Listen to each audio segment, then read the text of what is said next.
الحمد لله الذي أنزل الفرقان في شهر رمضان شهر عظيم مبارك شهر فيه ليلة خير من ألف شهر أشهد أن لا إله إلا الله وحده لا شريك له وأشهد أن محمدا عبده ورسوله لا نبي بعده اللهم صل وسلم على سيدنا محمد الذي جاء برسالة الشريعة وعلى آله وأصحابه ومن تبعه إلى يوم القيامة أما بعد فيا عباد الله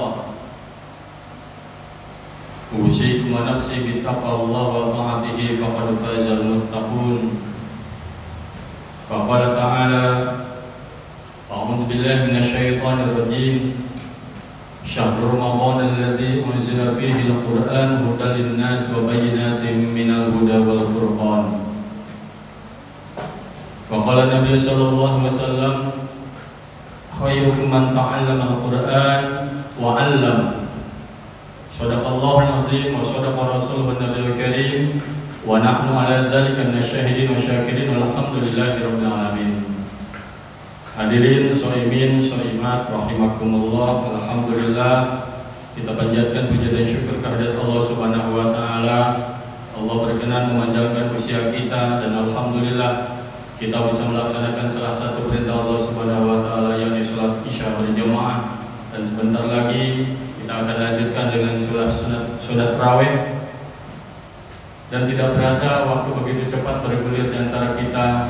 Sudah di hari ke-16 kita melaksanakan ibadah Shaul Ramadan. Sekarang berada di malam 17. Kita senantiasa bermohon kepada Allah Subhanahu wa taala, mudah-mudahan segala aktivitas ibadah kita di bulan Ramadan khususnya, dari mulai siang dengan puasanya, dengan bacaan Al-Qur'annya, yang dengan qiyamul lailnya, kekhusyuan, sedekah dan lain-lainnya senantiasa diterima oleh Allah Subhanahu wa taala. Kekurangan, kekhilafan, kesalahan dalam melaksanakan amal ibadah ini diampuni oleh Allah Subhanahu wa taala, dan mudah-mudahan usia kita disampaikan juga sampai akhir Ramadan dan kita mendapatkan derajat muttaqin, bukan hanya kita ketemu di dunia, mudah-mudahan kita semuanya bisa reunian akbar di surga Allah Subhanahu wa taala. Salawat beserta salam selamanya terlimpahkan kepada panutan kita Kanjeng Nabi besar Muhammad sallallahu alaihi wasallam, pada keluarganya, para sahabatnya, tabi'in dan tabi'atnya, dan yang turut pada ajarannya sampai yaumil qiyamah. Alhamdulillah juga bersyukur pada Allah Subhanahu wa taala, bulan Ramadan tahun ini hampir seluruh masjid di Indonesia terbuka untuk umum. Karena kalau kita mengingat tahun kemarin, terutama di Solo masjid banyak yang tutup ya. Banyak yang tutup, kalaupun ada yang buka, jaraknya sholatnya gaya WHO ya, ada semeter kayak begitu. Meskipun sekarang juga masih banyak masjid-masjid yang melakukan larangan demikian untuk jaga-jaga, karena mungkin katanya musim pandemi kayak begini. Dan alhamdulillah rahimakumullah, di mushola An-Nur ini aktivitas ibadah hariannya, kemudian di bulan Ramadan terutama saya perhatikan dari awal, alhamdulillah, dan semuanya diberikan kesehatan oleh Allah Subhanahu wa taala. Amin ya rabbal alamin. Rupanya di hari ke-15 kemarin, sekarang hari 16, mushola An-Nur ini ada kemajuan apa kemunduran, Pak? Kalau saya lihat jamaahnya ada kemajuan. Jadi semakin jamaahnya semakin maju ya. Jadi jamaah semakin maju. Tapi bukan fenomena di satu mushola, di satu masjid, hampir di mana-mana. Satu minggu pertama alhamdulillah. Jadi bukan jamaahnya yang kurang, masjidnya yang kekecilan. Sampai budak, sampai jalan-jalan. Tapi udah mulai minggu kedua, hari ke-15 ke atas. Jadi bukan masjidnya yang kekecilan, karena jamaahnya semakin maju, masjid kecil aja kelihatan besar. Nanti lebih berasa lagi menjelang beberapa hari ke bulan Syawal atau ke Lebaran udah mulai. Tapi rupanya aktivitas mudik juga ada larangan dari pemerintah. Mudah-mudahan lah gak kena Ramadan maupun di luar Ramadan, khususnya jamaah mushola An-Nur ini semuanya aktif beribadah di mushola, khususnya kegiatan 5 waktunya dan amalia-amalia yang lainnya. Hadirin rahimakumullah, Malam ini memperingati peristiwa Nuzulul Quran. Nuzulul Quran, peristiwa diturunkannya Al-Quran. Dulu waktu zaman Mu'tazilah, zaman pemerintahannya Harun ar-Rasyid sedang gencar-gencarnya, kemudian dilanjutkan oleh anaknya Mu'tazilah, banyak yang bertakhta, bahkan ada yang jadi qadhi di sana, memaksakan kehendak ulama-ulama supaya mengakui Quran itu adalah makhluk. Quran makhluk. Sedangkan i'tiqad Ahlussunnah wal Jamaah, Quran itu adalah khaliq. Kalau Quran yang aslinya la sautun wala harfun, tidak ada suara, tidak ada huruf, itu kalamullah. Karena Allah itu berbeda dengan seluruh makhluknya. Allah mempunyai sifat yang namanya sifat kalam, tapi kalamnya Allah, ucapannya Allah berbeda dengan ucapan makhluknya. Jangan dikirain ucapan Allah itu sama kalau kita ngomong, beda lah sautun wala harfun. Nah, bagaimana dengan Al-Quran? Pada saat itu juga banyak ulama-ulama yang dipenjarakan. Ketika Mu'tasim berkuasa, bahkan Imam Ahmad bin Hanbal pun salah satunya ulama terbesar pada saat itu yang kekeh dengan pendiriannya bahwa Quran itu bukan makhluk, Quran itu adalah kalamullah. Sehingga karena tidak mau mengikuti perintah dari khalifah, yang mana pada saat itu khalifah juga sudah terpengaruh oleh paham Mu'tazilah, akhirnya Imam Ahmad bin Hanbal pun ditangkap, dipenjara bahkan bertahun-tahun. Sampai suatu ketika adiknya yang berkuasa dikeluarkanlah. Nah, hadirin rahimakumullah, Al-Quran diturunkan oleh Allah Subhanahu wa Ta'ala, yang tadinya kalam dal, la sautun wala harfun, diturunkan ke Lauh Mahfuz. Dari Lauh Mahfuz Allah turunkan secara keseluruhan ke langit dunia, atau yang disebut dengan Baitul Ma'mur. Pada saat itu ketika Al-Quran diturunkan secara keseluruhan, tidak serta-merta, tidak berangsur-angsur, ke Baitul Ma'mur atau ke langit dunia, itu diturunkan pada malam Lailatul Qadar di bulan Ramadan. Allah Subhanahu wa Ta'ala berfirman, "Inna anzalnahu fi Lailatul Qadar." Nah, hadirin rahimakumullah, jadi ketika dari Lauh Mahfuz ke Baitul Ma'mur tidak diturunkan berangsur-angsur, secara keseluruhan. Kemudian ketika Rasulullah Shallallahu Alaihi Wasallam diutus menjadi Rasul, pada saat itu Rasulullah Shallallahu Alaihi Wasallam sering bertahanus, sering berkhalwat di sebuah gua yang namanya Gua Hira. Pada malam 17 Ramadan juga didatangkanlah oleh Allah Subhanahu wa Ta'ala sesosok makhluk yang mulia yang diciptakan dari nur, yakni malaikat Jibril, menyampaikan kalamullah, yakni surat Al-Alaq ayat 1 sampai ayat 5. Kadang-kadang orang Indonesia nih, kalau disuruh baca Iqra hafal, disuruh surat Al-Alaq bingung. Sama seperti ayo bapak-bapak kita baca kulhu bareng-bareng, alhamdulillah dibaca kulhu hafal semua. Ustaznya agak keren, sama-sama kita baca surat Al-Ikhlas, banyak yang ngomong Al-Ikhlas yang mana, kulhu yang mana, padahal itu juga. Bapak-bapak, ibu-ibu, mari kita sama-sama baca surat Al-Lahab. Al-Lahab apa dicari-cari. Tapi kalau disuruh baca Tabat apa? Suruh baca Alam Nasyrah hafal. Disuruh baca Al-Insyirah bingung, padahal suratnya itu juga. Nah, hadirin rahimakumullah, surat yang sering kita Iqra, ya suratnya namanya Al-Alaq. Yang diturunkan pertama kali ayat 1 sampai ayat 5, itu pun menurut kesepakatan ulama diturunkannya pada bulan Ramadan tanggal 17. Nah, alhamdulillah di Indonesia khususnya setiap 16 malam 17, bahkan ada yang mengadakannya 17 malam 18 Ramadan, hampir rata-rata di musola, di masjid kita memperingati Nuzulul Quran, peristiwa diturunkannya Al-Quran. Nah, hadirin rahimakumullah, dari Allah Subhanahu wa Ta'ala melalui pelantaraan malaikat Jibril, kemudian diwahyukan oleh Allah Subhanahu wa Ta'ala melalui pelantarannya itu disampaikan kepada Nabi kita secara berangsur-angsur selama 22 tahun, 2 bulan, 22 hari, digenapkan menjadi 23 tahun. Dan itu adalah semasa Rasulullah SAW diangkat menjadi Rasul sampai meninggal beliau. Nah, Al-Quran diturunkannya kepada Nabi Muhammad SAW menjadi dua fase, fase Makkah dan fase Madinah. Rasulullah SAW berjuang di Mekah selama 13 tahun. Yang tadinya Rasulullah SAW mendapatkan wahyu yang pertama disampaikan kepada istrinya yang pertama kali mempercayakan kerasulan tersebut. Di kalangan pemuda, anak-anak ada yang namanya Ali bin Abi Thalib. Di kalangan para orang tua sepuh ada Abu Bakar Siddiq. Kemudian di para pemudanya yang dermawan ada yang namanya Utsman bin Affan. Ada juga Abdurrahman bin Auf. Di awal-awal kurang lebih ada 10 sahabat pertama kali masuk Islam. Lama-lama Islam menyebar. Tapi Rasulullah SAW sejak menerima wahyu yang pertama menyebarkan Islam itu tidak secara terang-terangan, tapi dengan sir, door to door. Orang-orang yang terdekat, sahabat terdekat, keluarga, aletoan. Bukan setahun, bukan 2 tahun. Rasulullah SAW menyebarkan Islam pertama itu kurang lebih 3 tahun secara sembunyi-sembunyi.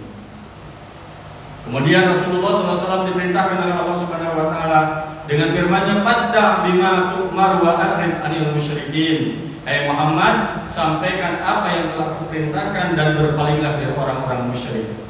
Rasulullah SAW naik ke Gunung Sofa. Di Gunung Sofa menyeru orang-orang Quraisy supaya berkumpul. Orang Quraisy tak terkecuali di sana. Tokoh-tokohnya Abu Jahal, Abu Lahab, semuanya berkumpul ketika Rasulullah SAW meminta mereka untuk berkumpul. Kemudian tokoh-tokoh Quraisy pun bertanya, "Hai Muhammad, apa alasan engkau mengumpulkan kami di sini?"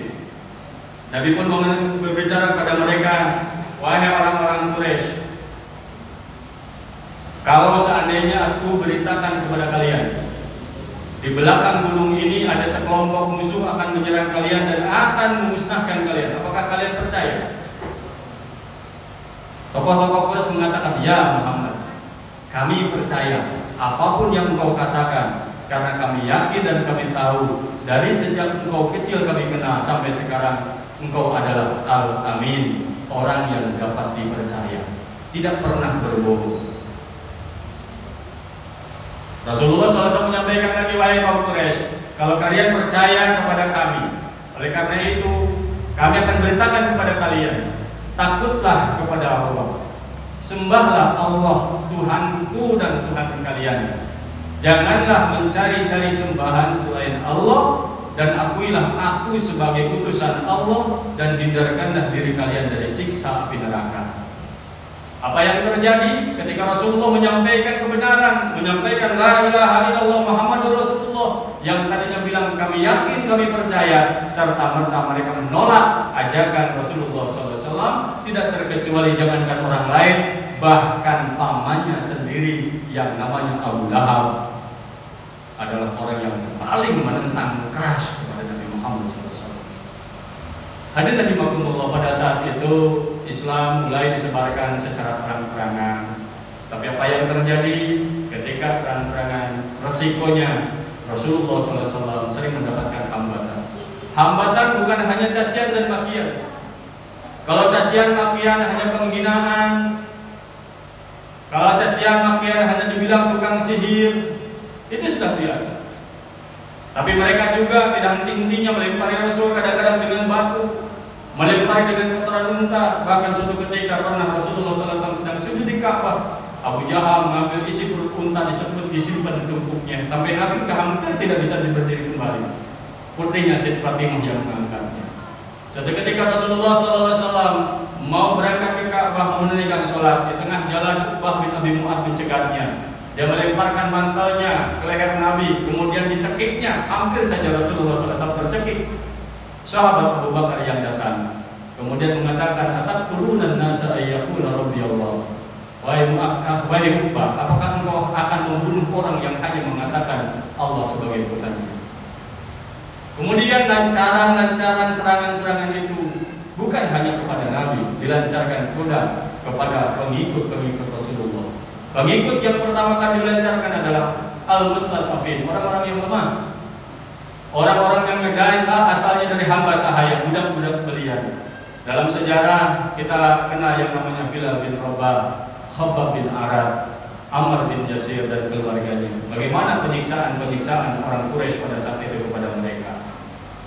Ammar bin Yasir, ibunya namanya Sumayyah, ditumbak kemaluannya oleh Abu Jahal sampai mati. Yasir, bapaknya Ammar, dibunuh juga oleh Abu Jahal.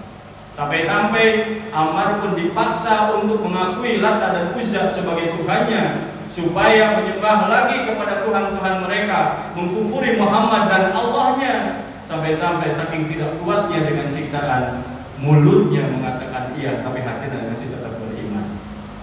Hadirin rahimakumullah, Bilal bin Rabah, tuannya namanya Umayyah bin Khalaf.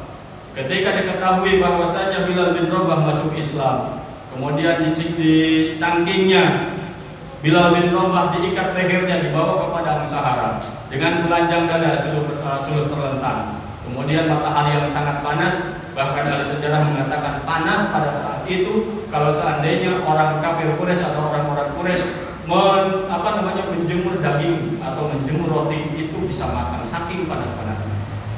Bilal bin Rabah suruh menatap ke matahari. Ketika berkedip di kesutnya, anak-anak Umayyah bin Khalaf disuruh untuk menari-nari di dadanya. Tidak henti-hentinya disimpan batu-batu besar di dada Bilal. Dan bukan hanya itu saja, Umayyah bin Khalaf mengatakan, la tazalu hakadha hatta tamuta wa takfuru bi Muhammad wa ta'budal Lata wa Uzza. Hei Bilal, aku tidak akan menghentikan penyiksaanku ini terhadapmu sampai kamu mati, kecuali kalau kamu ingkar terhadap Muhammad dan kembali menyembah Lata dan Uzza. Kan adik-adik kecil ada yang bertanya, Lata itu orang mana, Uzza itu orang mana? Jadi Lata Uzza itu nama-nama berhala sembahan-sembahan orang-orang Quraisy pada saat itu. Konon sebelum Futuh Mekah atau ditaklukkannya kota Mekah oleh Islam, ada kurang lebih 360 berhala yang bergelantungan di Mekah, di dalam Mekah itu, di dalam Ka'bahnya sendiri, di luarnya kurang lebih 360. Dan namanya mereka namain sendiri-sendiri sesuai dengan tokoh atau leluhur-leluhur mereka yang punya jasa. Di antaranya ada Lata, ada Uzza, ada Hubal, ada Manat, banyak nama-namanya. Nah, hadirin rahimakumullah, dan yang paling terkenal adalah Tuhan mereka yang namanya Lata dan Uzza. Dan akhirnya Bilal bin Rabah pun dengan keteguhannya, la ilaha illallah, tiada Tuhan selain Allah, ketika diancam dia mengatakan ahad, ahad, atau Allahu ahad, Allahu ahad, Allahu ahad, Allah yang satu, Allah yang satu, Allah yang satu. Kemudian Umayyah bin Khalaf menyiksanya kembali sampai alhamdulillah Abu Bakar Siddiq dengan kedermawanannya ketika melihat saudara seimannya sedang disiksa oleh orang lain, kemudian ditebus oleh Abu Bakar Siddiq. Kemudian Umayyah bin Khalaf mengatakan, anta afsadtahu fa'anqidhu, wahai Abu Bakar, engkau telah merusak budakku ini, engkau harus membebaskannya. Ditebus sesuai dengan permintaannya. Hadirin rahimakumullah, Umayyah bin Khalaf mengatakan kepada teman-temannya, Abu Bakar itu bodoh, padahal kalau dia membeli sekedarnya saja, aku akan menjualnya budak ini.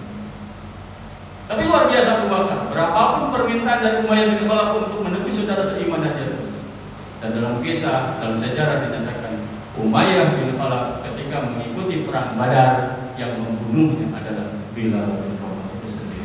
Hadirin rahimakumullah, banyak sekali sahabat-sahabat, ada yang sampai meninggal dunia, ada yang sampai buta, ada yang sampai dicincang, bahkan ada yang diikat kakinya, yang satu diarahkan ke kiri, yang satu diarahkan ke kanan sampai terbelah dadanya menjadi dua. Itulah penyiksaan mereka. Tapi apa yang terjadi? Para sahabat dengan teguhnya demi mempertahankan la ilaha illallah, jangankan harta, jangankan tenaga, jangankan pikiran, nyawa yang terhanya, yang penting la ilaha illallah Muhammad Rasulullah. Rentang 13 tahun di Mekah Rasulullah SAW berdakwah, dan Rasulullah SAW mendapatkan wahyu selama 13 tahun, sehingga surat-surat yang diturunkan di Mekah disebut Makkiyah, yang isinya kebanyakannya peringatan pada orang-orang kafir musyrik, ngajak beriman dan lain sebagainya. Nah, hadirin rahimakumullah, bahkan yang paling parahnya ketika Rasulullah SAW berdakwah, Rasulullah pernah melakukan hijrah ke beberapa tempat. Hijrah yang pertama, hijrah ke Habsyi di bawah perlindungan Raja Najis. Kemudian hijrah yang kedua, Rasulullah pernah hijrah ke Taif. Tapi apa yang terjadi di Taif bukan mendapatkan perlindungan orang Taif, malah Rasulullah SAW dilempari oleh orang-orang Taif. Hatta dalam sejarah dinyatakan ketika mereka lempari sampai Rasulullah bercucuran darah dari ujung kaki sampai ujung rambut. Sampai-sampai malaikat Jibril pun menawarkan jasa, Muhammad, kalau engkau izinkan aku ini, aku akan angkat kedua belah gunung ini. Aku akan lemparkan ke orang Taif biar mereka mati semua karena mereka sudah keterlaluan kepada kekasih Allah. Tapi Rasulullah SAW dengan penuh kelembutan, jangan Jibril. Mungkin sekarang bapaknya, emaknya, leluhurnya nggak ikut. Mudah-mudahan suatu ketika anak cucunya mereka pun akan ikut pada Nabi. Rasulullah SAW berdoa, Allahumma hdi qaumi fa innahum la ya'lamun. Ya Allah, berikanlah petunjuk kepada kaum-kaumku, mereka melakukan demikian karena mereka tidak tahu bahwa aku ini adalah utusanmu. Sebelum Rasulullah SAW hijrah ke Madinah, mereka berkumpul di Darun Nadwa. Tokoh-tokoh Quraisy dikumpulkan semuanya, dan semuanya ada yang usul. Sekarang Muhammad sudah mengganggu orang-orang Quraisy.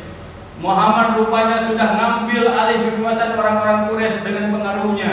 Pengaruh kita sudah tidak ada efeknya, terutama kita tidak punya harga diri lagi di kalangan hamba saya.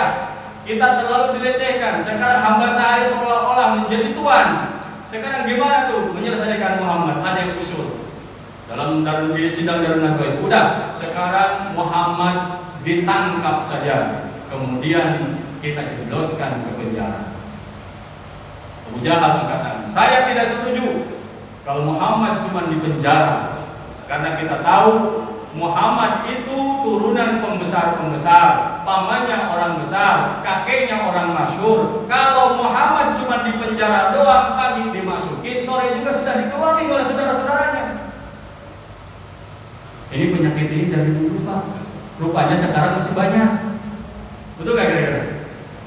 Giliran orang-orang besar masuk pagi pulang sore, giliran orang besar kadang-kadang di penjaranya tidak di penjara seperti maling ayam. Itu praktiknya Abu Jahal dulu seperti demikian.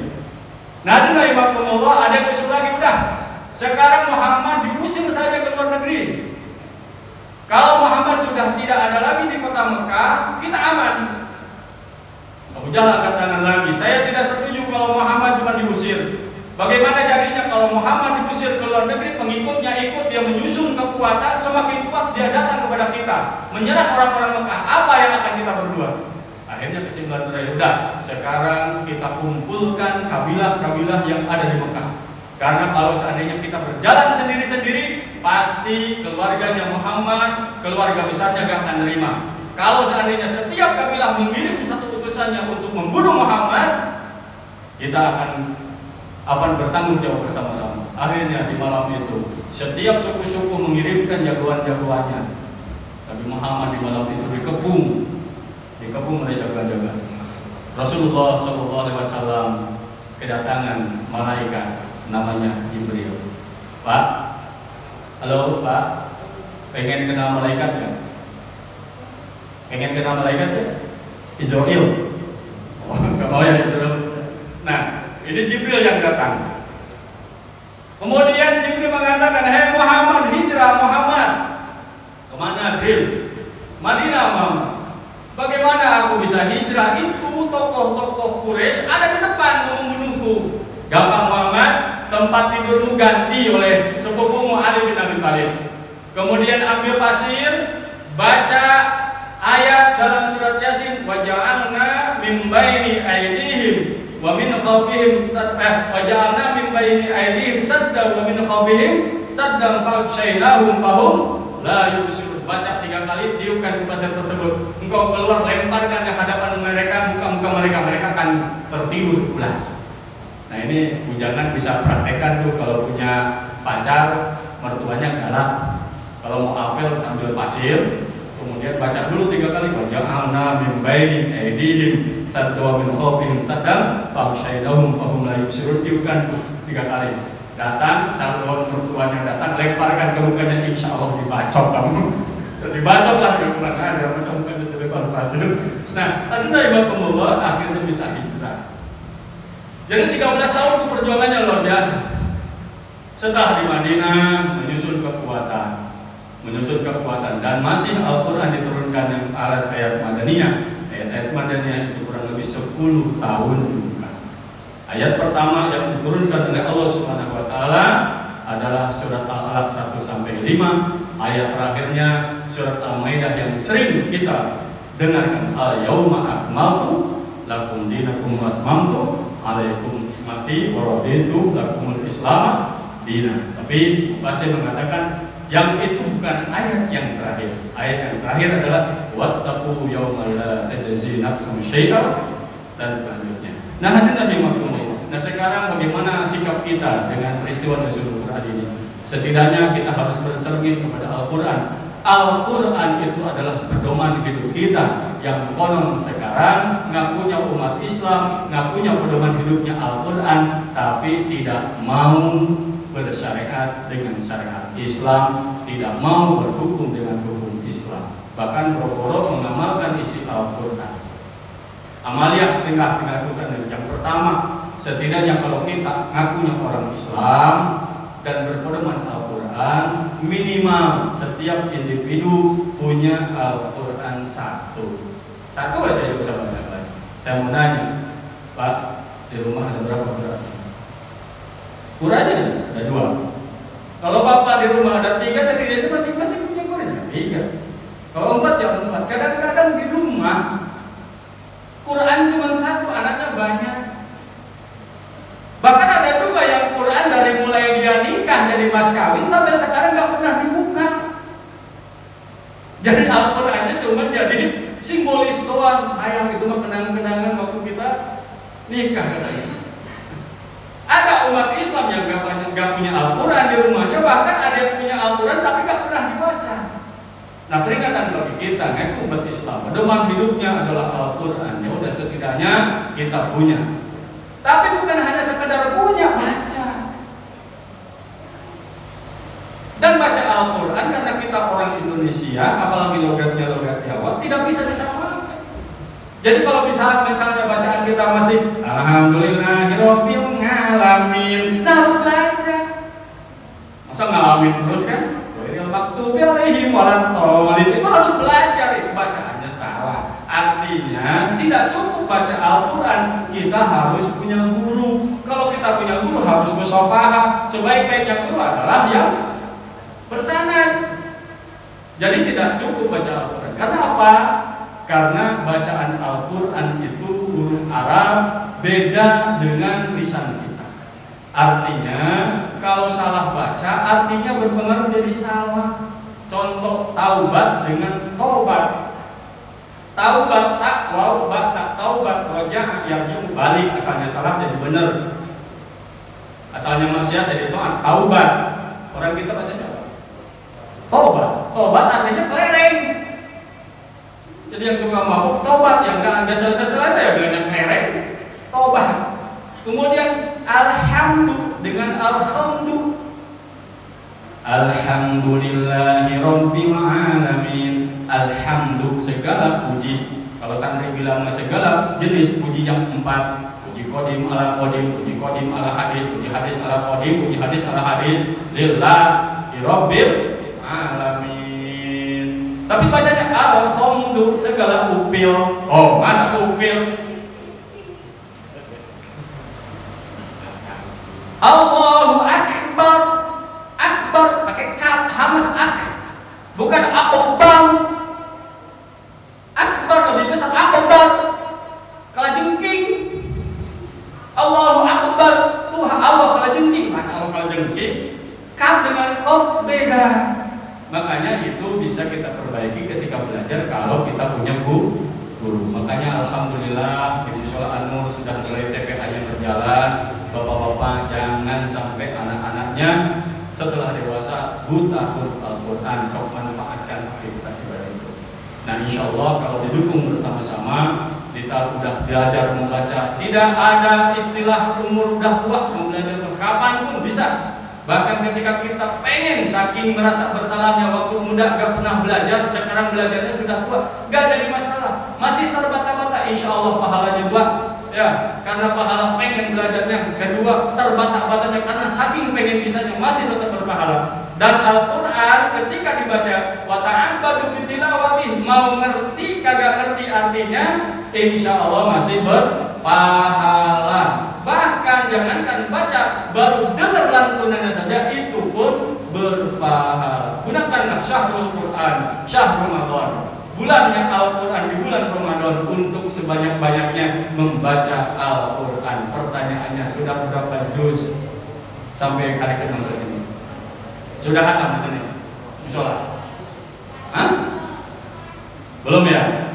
Setidaknya di masjid-masjid tadarusan maksimal sampai 1 bulan penuh itu minimal 1 hataman Al-Quran. Kalau bapak-bapak di rumah gak usah banyak-banyak, 10 kali hatam udah alhamdulillah.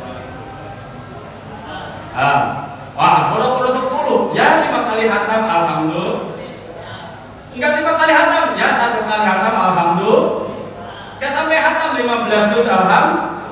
15 juz kagak bisa, 10 juz kagak bisa, 5 juz kagak bisa, udah minimal 1 juz. 1 juz. Atuh Pak Ustaz, saya mah Qur'annya belum bisa bacanya. Udah 1 ayat aja setelah sholat. Misalnya habis sholat subuh, Bismillahirrahmanirrahim, Shadaqallahul azim. Habis sholat asar, Alhamdulillahirabbil alamin, Shadaqallahul azim. 2 ayat. Bismillah itu berapa huruf? Sedangkan 1 huruf Al-Quran dilipat ganda. Datang lagi maghrib, Ar-Rahmanir-Rahim, Shadaqallahul azim. Cuma kalau gitu itu terlalu gitu. Dan dari makmur artinya coba, mari kita sama-sama belajar. Kalau seandainya 1 juz setiap habis sholat, 7 hari sekali kita hatam. Kalau 1 juz setiap hari, 1 bulan kita hatam. Artinya gunakan dan maksimalkan sepenuhnya. Jangan sampai kita ngakunya orang Islam, ngakunya pedoman hidup Al-Quran, buru-buru mengamalkan isinya, bacanya sudah kadang-kadang tidak pernah.